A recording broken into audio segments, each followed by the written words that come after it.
Oi, oi, você aí do outro lado. Meu nome é Lucas Mendes e esse é o Pendurado na Estante, o seu podcast semanal com as melhores dicas literárias, indo de lançamentos até clássicos, tanto da literatura, quanto dos mangás, quanto das HQs, em 10 minutinhos ou mais. Então, galera, mais um episódio aqui e eu peguei para essa semana um lançamento. Ele saiu no finalzinho de março e basicamente saiu semana passada. É, mas saiu bem aqui na última semaninha de março. E é um livro curto, então eu acho que desses livros que eu indiquei recentemente, além das HQs, ele é o mais dinâmico para você ler. Mas é um dos livros mais fortes que eu venho trazer aqui para vocês. Desde que eu terminei de ler esse livro, ele não sai da minha cabeça. Ele está morando de aluguel aqui, sem pagar. E, nossa, é impressionante o que esse livro faz, mesmo sendo tão curtinho. Mas, Lucas, que livro é esse? Bom, o livro que eu da semana é Kim Ji-yoon, nascida em 1982. Ele é da Chonanju. Perdão pela pronúncia, mais uma vez, que deve estar assim, sabe, centavos, mas por favor, eu tô fazendo o meu melhor. Foi mal. Mas é isso. Kim Ji-yoon, nascida em 1982. E qual é a história? Bom, em um apartamento pequeno nos arredores da frenética e agitada Seul, vive Kim Ji-yoon. Uma millennial comum, a Ji-yoon largou seu emprego em uma agência de marketing para cuidar da filha recém-nascida em tempo integral, algo que é esperado das mulheres coreanas. Mas, em pouco tempo, ela começa a apresentar uns sintomas estranhos, sabe? Que deixam o marido dela, deixam os sogros dela muito preocupados. A Ji-yoon personifica vozes de outras mulheres conhecidas, sendo essas mulheres vivas ou mortas. E a estranheza desse comportamento cresce na mesma proporção que a frustração do marido, que acaba aconselhando a esposa dele a se consultar com um psiquiatra.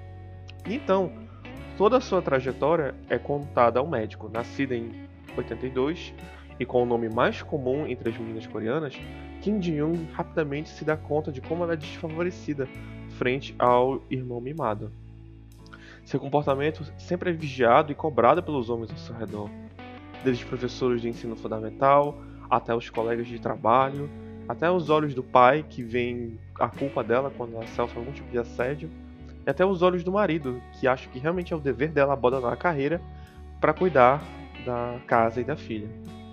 E essa vida dolorosamente comum da Kim Ji-yoon vai contra os avanços da Coreia do Sul, uma vez que o país abandona as políticas de controle de natalidade e planejamento familiar, uma coisa que privilegiava o nascimento dos meninos, e aprova no começo dos anos 2000 uma nova legislação contra a discriminação de gênero. Diante de tudo isso, será que esse psiquiatra pode curar Kim Ji-yoon ou sequer descobrir o que realmente a aflige? Bom, galera, este livro ele tem 176 páginas. E este livro é uma paulada. Porque eu comecei a ler esse livro intrigado, terminei de ler esse livro triste. Muito triste. Muito triste. Eu terminei de ler assim, ficando, que merda, hein? Que horrível é ser homem. E como pior ainda é ser mulher. Como a gente tem percebido, se você é uma pessoa ligada à cultura pop, ou à indústria de entretenimento, etc., a Coreia do Sul, eu creio que ela seja o país que mais tem bem sucedido em exportar o produto cultural dele para fora do país. Você está vendo essa ascensão. A gente pode pegar o Blackpink, pegar o Twice, pegar o BTS, o Tomorrow Together, de coisas musicais, sabe, do K-pop. Mas a gente tá vendo até na produção de anime, que a gente teve a adaptação de Tower of God. Aparentemente vem uma adaptação de Solo Leveling. E o cinema, quando Parasita ganhou o Oscar de melhor filme em 2020, esse explosão de audiência de Squid Game na Netflix, ou Round 6. Que é esse nome bizarro aqui que eu não sei ainda porque é esse nome no Brasil, mas enfim. A Coreia do Sul tem trazido muita coisa pra fora, mas ao mesmo tempo eles se mantêm muito fiéis à realidade deles, e porque eles falam com propriedade dessa realidade sul-coreana. E Kim Ji-yoon, nascido em 1982, ele é um retrato muito específico, ele é um recorte muito específico da cultura coreana, mas dá pra notar que basicamente a opressão é algo que também é incomum em todos os países do mundo. Olha só. Que delícia, não é mesmo? Não. Que horror. E esse livro, ele não é um livro perfeito. Eu diria que a única coisa que me incomoda nele é que, embora eu tenha falado toda essa trama pra vocês, essa relação das vozes personificadas na Ji-yoon, mas isso não é desenvolvido no livro. Isso aparece no começo, no primeiro capítulo, e aparece no último capítulo. Ao mesmo tempo que eu sei que isso foi proposital, porque a mensagem da história é outra, tipo, embora tenha esse elemento de realismo fantástico, digamos assim, mas esse não é o foco. O foco é justamente usar a vida da Ji-yoon para falar sobre a questão da mulher naquele âmbito universal.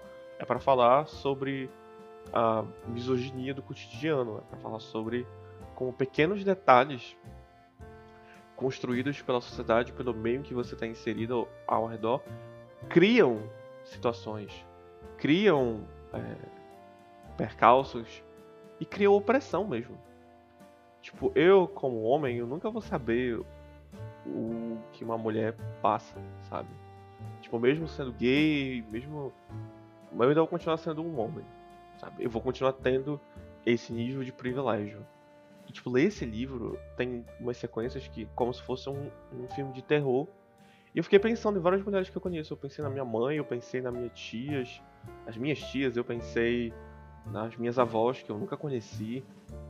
Eu pensei nas mães dos meus amigos, eu pensei nas minhas professoras. E eu fiquei pensando, meu Deus do céu. E eu tenho certeza que algumas delas viveram exatamente isso aqui. Não apenas eu tenho certeza por instinto, mas eu sei que algumas delas viveram isso aqui. Sabe, é como se eu tivesse... E isso é uma história do outro lado do mundo, e a experiência é muito parecida com uma aqui de Belém do Pará, no Brasil.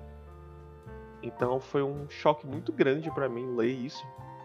Principalmente porque a autora, ela faz uma coisa que eu achei fenomenal. O livro, ele tem várias partes onde ele usa dados. Tipo assim, a diferença salarial entre os homens e as mulheres na Coreia é esse tanto por cento aqui. Ou essa legislação que veio, não sei o que. E tudo isso é inserido dentro da narrativa de uma forma natural, até porque a própria Kim Ji-yoon é uma mulher muito metódica, é uma mulher muito inteligente, ela é e fala que ela é capaz de guardar dados muito bem. Então, quando chega no final do livro, tem uma lista de referências, igual com um trabalho acadêmico, onde tu vê de onde exatamente cada coisa que a autora puxou de dado, ou seja, ela não construiu aquilo da cabeça dela, sabe? E são umas coisas absurdas quando tu para pra olhar. E eu lembro que eu vi aquilo e eu fiquei, tipo, genuinamente assustado. Eu fiquei, pelo amor de Deus, bicho. A gente tá em 2022. Essa história é de 2017. O livro foi lançado em 2017. Que isso, sabe? Que isso? É muito bizarro. É muito triste. Tipo, esse livro, ele é um livro triste. Ele não é, tipo, triste no sentido, tipo assim... Ai, vai acontecer uma tragédia, vai... Nicholas Sparks, branco chorando. Tem uma meia-luz, oh meu Deus, essa circunstância é impossível, não é isso, sabe? É triste porque é comum. É triste porque tu vê essas pequenas coisas que eu falei que vão construindo a opressão de cada dia, elas vão crescendo, elas vão aumentando. E é uma coisa muito desesperadora, porque a Kim Ji-yoon passou a vida toda dela trabalhando e estudando pro que ela queria, e no final nada disso importa. O que importa é o que o marido dela quer. E... Nossa, eu quase xinguei aqui. Porque, não, é sério, é muito assustador. É muito agoniante de ver. Eu passei literalmente esse livro com raiva e triste. E a cada capítulo em que mostrava ela indo da infância para adolescência para a vida adulta, parecia que ficava pior. Tem duas situações aqui envolvendo abuso. Vou deixar um alerta de gatilho, porque eu quero falar sobre isso, mas não é nada gráfico. Não acontece nada. Mas as duas situações, uma que envolve basicamente um encontro entre uma pessoa normal e um incel, é muito medonho. É algo que eu fiquei geralmente assustado, porque a autora escreve essa parte quase como se fosse um livro de terror. Então toda a sequência é medonha e infelizmente muito próximo da realidade. E tem uma outra que envolve câmeras em um banheiro. E assim, horrível. E como eu falei, a pior parte disso, a pior parte de ler sobre isso, é de saber que isso não é fora da realidade, sabe? É saber que em algum lugar tem uma mulher vivendo isso. E eu particularmente acho isso horroroso. Eu acho isso assustador. Eu queria dizer que eu achava que a gente tinha passado já dessa fase, mas claramente não é o caso. Isso é muito triste. E esse livro me fez refletir muito, principalmente por causa que o final, que é um final doído. Você não vai para esse livro esperando algum tipo de final feliz, uma catarse. Você não vai encontrar isso aqui. Mas é um final que eu acho que ele termina de plantar em ti essa semente. Seja você mulher, seja você homem, que as coisas não podem permanecer como elas são. Que a gente pode não saber viver a dor do outro. Eu não posso saber a dor de uma mulher, mas eu posso me esforçar para não ser um babaca. Eu posso oferecer o respeito que eu mesmo quero. E eu posso buscar ser uma pessoa melhor e não ficar repetindo esse mesmo comportamento. Principalmente porque é uma coisa que vem desde a infância. Desde a infância. E toda... só de imaginar assim como tu simplesmente não ter liberdade de escolher nada na tua vida, porque tu vem com uma expectativa, e que essa expectativa só vem porque ela é ligada diretamente ao teu gênero. Eu acho isso ridículo. E eu acho incrível que esse livro basicamente segmenta isso na tua cabeça. Eu consigo entender porque esse livro basicamente tacou o terror na Coreia. Eu tenho amigas do fandom de Red Velvet que estavam falando sobre todo o burburinho que gerou quando a Irene vai mostrar que ela lê nesse livro. E o pessoal foi xingar ela porque esse livro fez um baita impacto lá. Esse livro tem um filme de 2019 que eu ainda não vi, mas eu pretendo ver quando eu tiver num momento emocional estável. Mas olha, eu recomendo. Leiam Ki Ji-young, nascida em 1982. É uma leitura curta, é uma leitura dinâmica, é uma leitura agonizante, é uma leitura difícil, ao mesmo tempo que é uma leitura fluida. Não é um livro que você vai ficar feliz lendo, não é uma história que você vai achar agradável, mas é um livro necessário.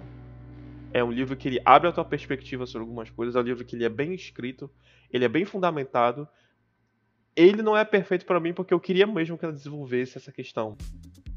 Essa parte que tem de realismo fantástico. Eu queria mesmo que ela desenvolvesse. Mas, tudo bem que ela não desenvolveu.